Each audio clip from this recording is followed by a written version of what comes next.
RSS, अल्ली बाबा 40 चोर, NDA, non democratic alliance, national dealership of Adani का जो ग्रुप गोरखपुर में कहा जाता है कोई ऐसा सगा नहीं संजय ने जिसको अंतरराष्ट्रीय स्तर का सबसे बड़ा कोई झूठा व्यक्ति हो तो वह नरेंद्र मोदी है। मैं तो फकीर हूँ। अरे फकीर भाई 10 लाख वाला सूट पहनेगा, 1.5 लाख वाली पेन लगाएगा, 2.25 लाख वाली घड़ी पहनेगा, 7 लाख वाला 4 लाख वाला जूता पहनेगा।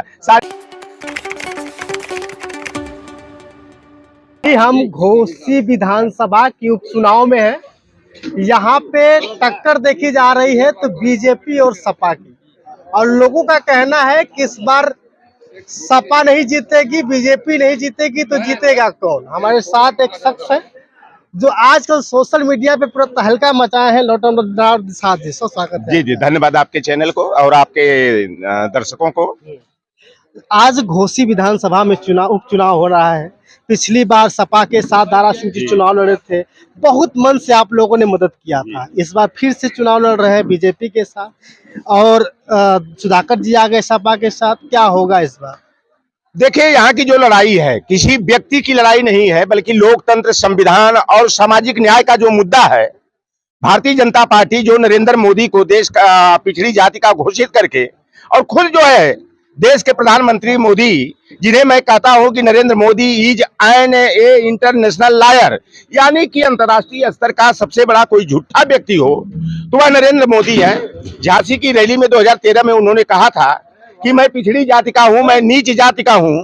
मेरी माँ तो दूसरे के घर में चौका बर्तन झाड़ू पोछा करती थी, मैं ट्रेन की बोगियों में चाय बेचने का काम करता था। अपने को पिछड़ी जाति का बता करके हमारे ओबीसी, एससी, एसटी के लोगों का इमोशनल ब्लैकमेलिंग करने का काम किया। और उन्होंने 11 अक्टूबर 2013 को माता अमृतानंदमयी देवी के आश्रम कोच्चि केरला में कहा था कि मैं पिछड़ी जाति का हूं और राजनीति में बहुतों के लिए अछूत हूं, लेकिन अगला 10 बरस पिछड़ों और वंचितों का होगा, दलितों का होगा। दुर्भाग्य की बात है कि वह व्यक्ति अपने को पिछड़ी जाति का बता करके और आरएसएस का मोहरा बन करके, कह लीजिए कि आरएसएस एक बहुत बड़ी शिकारी है। मैं तो निषाद कौम का हूं, मल्लाह, केवट, बिंद, धीवर, कश्यप जो जातियां हैं, बड़ी से बड़ी मछलियों का शिकार करने के लिए बंसी में एक कटिया होती है, बंसी, उसमें चलवा, सिधरी, छोटी मछली और केचुआ गोद कर बड़ी से बड़ी मछलियों का शिकार कर लेते हैं। आरएसएस ने मोदी को उसी तरह से हम पिछड़े, दलित, वंचित, आदिवासी समाज के लोगों को का वोट लेने के लिए, हमारे वोट पर डकैती करने के लिए नरेंद्र मोदी को चारा के रूप में इस्तेमाल किया। जैसे उत्तर प्रदेश में आप देख लीजिए कि चाहे वो केशव प्रसाद मौर्य स्टीफनी मिनिस्टर हो, चाहे राकेश सचान हो, स्वतंत्र देव सिंह हो, चाहे उसके संगठन अध्यक्ष जो है चौधरी भूपेंद्र सिंह हो, चाहे संगठन महामंत्री जो है धर्मपाल सिंह सैनी हो, चाहे मंत्रियों में अनिल राजभर को देख लीजिए, चाहे वो हमारे धर्मपाल सिंह लोधी है, और बाहर से गलबहिया करके चलने वाला एक हमारे ही समाज का व्यक्ति था जो मेरी ही अंगुली पकड़ करके समाज में चलना सीखा। गोरखपुर में कहा जाता है कोई ऐसा सगा नहीं संजय ने जिसको ठगा नहीं। आज एक हमारा भाई है पियर का मेढक, साड़ू भाई हमारा, भगोड़ा, बनारस से भगोड़ा, वहां लतवाही, कुटवाही, पिटवाही जब हो गई तो वह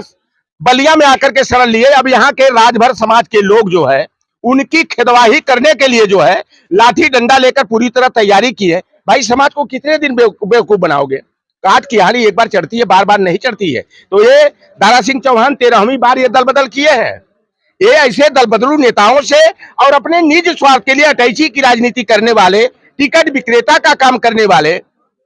नेताओं ने निषाद समाज का, राजभर समाज का, चौहान समाज का, अति पिछड़े वर्ग का जो है मान मर्दन करने का काम आया। तो यहाँ दारा सिंह चौहान, जिन्हें 14 महीना पहले, 15 महीना पहले समाजवादी पार्टी के कार्यकर्ताओं ने खून पसीना एक करके, कड़ी मेहनत करके उनको जिताने का काम किए थे, लेकिन निज स्वार्थ में मंत्री पद का ख्वाब पाल करके वह भारतीय जनता पार्टी जो हमारे पिछड़े वर्ग की और दलित वर्ग की नंबर 1 की दुश्मन है। मंडल कमीशन की रिपोर्ट जब राजा मांडा बीपी सिंह जी अपने प्रधानमंत्री काल में सामाजिक न्याय के महान योद्धा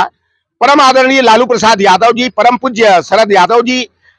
रामविलास पासवान जी और नेताजी धरतीपुत्र मुलायम सिंह यादव जी के प्रयास से जब हम पिछड़े वर्ग के लोगों को 27% आरक्षण का हक देने का प्रयास किए, तो यही भारतीय जनता पार्टी वाले ढोंगी, पाखंडी, देशद्रोही, इन्होंने जो है कि मंडल के विरोध में कमंडल की राजनीति को शुरू किया। हमारा वोट लेने के लिए ये लोहार पार सुनार का, तेली तमोली, बरई बारी का, मलाह का, केवट का, कुर्मी का, काची का, जाट का, गुजर का, भर का, चौहान का ये हिंदू बना लेते हैं। लेकिन जब हक हिस्से की बात आती है, सम्मान की बात आती है, संविधान के अनुच्छेद संख्या 15(4), 16(4), 16(4)(1) के तहत हिस्सेदारी की बात आती है, जिसे बाबा साहेब ने कहा था कि जिसकी जितनी है आबादी उसको मिले उतनी हिस्सेदारी, और जाति को जमात में बदलने वाले परम पूज्य मान्यवर कांशीराम जी ने भी एक नारा दिया था कि जिसकी जितनी संख्या भारी उसको उसकी उतनी हिस्सेदारी। ये भारतीय जनता पार्टी ढोंगी और पाखंडी और इसके प्रधानमंत्री जो कठपुतली की तरह प्रधानमंत्री बन करके जो है ऐशो आराम की केवल जिंदगी जीने का काम करे। अरे कहते थे मैं तो फकीर हूं। अरे फकीर भाई 10 लाख वाला सूट पहनेगा, 1.5 लाख वाली पेन लगाएगा, 2.25 लाख वाली घड़ी पहनेगा, 7 लाख वाला 4 लाख वाला जूता पहनेगा, 850 करोड़ की दो ठो जहाज बना करके वो विदेशों में जाके ताली बजवाने का काम करता है। ऐसा मदारी। मैं तो कहता हूं कि नरेंद्र मोदी को जो है कि अगर 2024 में खदेड़ा नहीं हुआ, ये लड़ाई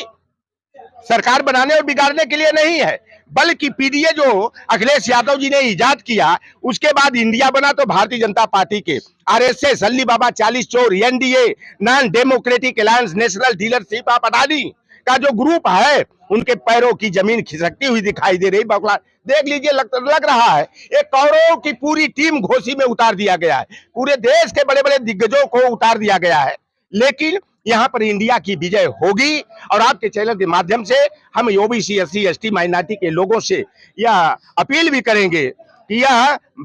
चुनाव जो है एक सुधाकर सिंह का व्यक्तिगत स्वार्थ का नहीं है, बल्कि जो संविधान और लोकतंत्र पर खतरे के बादल मंडरा रहे। बताओ, सेंट्रल विस्टा जो नया संसद भवन बना, देश की प्रथम नागरिक द्रौपदी मुर्मू जो आदिवासी समाज की वोट लेने के लिए तो बड़ा प्रचारित किया, आदिवासी की बहन को, बेटी को हमने राष्ट्रपति बना दिया, और उद्घाटन के कार्यक्रम में जो है द्रौपदी मुर्मू को नहीं बुलाया, शिलान्यास में रामनाथ कोविंद कोरी बिरादरी के राष्ट्रपति थे उनको नहीं बुलाया, और राष्ट्रीय चिन्ह जो हमारा अशोक स्तंभ है उसको हटा करके राजदंड का प्रतीक वहां पर सिंगोल लगा दिया गया, जो भारतीय जनता पार्टी आरएसएस के असली चेहरे को उजागर करता है कि 2024 में अगर गलती हमारे लोगों ने कर दिया तो भारतीय संविधान और लोकतंत्र को खत्म करके मोदी, जिनपिंग, किम जोंग और वो सद्दाम हुसैन जैसे तानाशाह थे, हिटलर थे, मुसोलिनी थे, नेपोलियन बोनापार्ट थे, उस लिस्ट में अपना नाम दर्ज कराने के लिए प्रयास कर रहे हैं। और यह चुनाव सबसे बड़ा जो हमारा मुद्दा है कि जब भाई कछुआ की, घड़ियाल की, मगरमच्छ की, चीता की, भालू की, बंदर की, गाय की, घोड़ा की, खच्चर की जनगणना कराते हो, हिजड़ों और पेड़ों की जनगणना कराते हो, तो ओबीसी की जनगणना क्यों नहीं कराते? एससी एसटी की भी कराते हो, धार्मिक अल्पसंख्यक मुस्लिम, सिख, ईसाई, जैन, बौद्ध, पारसी, यहूदी, रेसलर, ट्रांसजेंडर और दिव्यांग की कराते हो, तो ओबीसी की भैया कराओ ना, ताकि दूध का दूध हो जाए, पानी का पानी हो जाए। यह सबसे बड़ा हमारा यही हम लोगों की मांग है कि वो जातिवार जनगणना हो और संविधान के अनुच्छेद संख्या 15(4), 16(4) के तहत कार्यपालिका में, विधायिका में, न्यायपालिका में और निजी क्षेत्रों में जो है हमारा प्रतिनिधित्व होना चाहिए। आज